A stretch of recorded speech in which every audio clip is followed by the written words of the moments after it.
Nagiging nega si Bea dahil sa mga talak ng manager.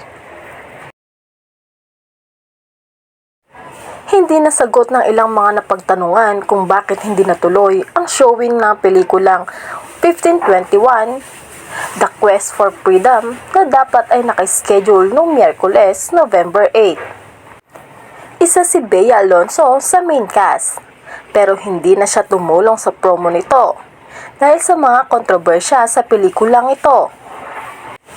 Biglang napalitan ng 1521 ng isang comedy indie film na naggalit ang patay sa haba ng lamay. The Rest Pack na pinagbibidahan ni Jeric Raval, Ali Forbes at marami pa. May ilang may connect sa mga distributor ang pinagtatanungan, hindi rin daw nila alam kung bakit hindi natuloy ang showing. Sa kabila ng kontrobersya, hinarap dito sa atin. Nanalo pa ito ng award sa Sweden Film Awards for the month of September. Umatras na raw ang distributor ng pelikulang ito dahil mahirap daw kausap ang producer.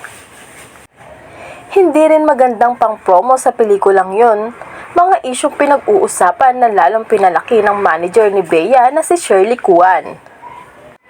May ilang nagkomento na parang hindi naman daw nakatulong kay Bea kapag nagsasalita ang manager niya dahil ang tapang ng dating at hindi nakakakuha ng simpatya para sa actress. May nagsabi pa nga ganun daw ba dapat tratuhin ng talent manager ang kliyente niya kahit sabihin pang may pagkukulang ang producer. Pero desisyon ng manager ni Bea yon at mas alam niya kung ano ang dapat gawin.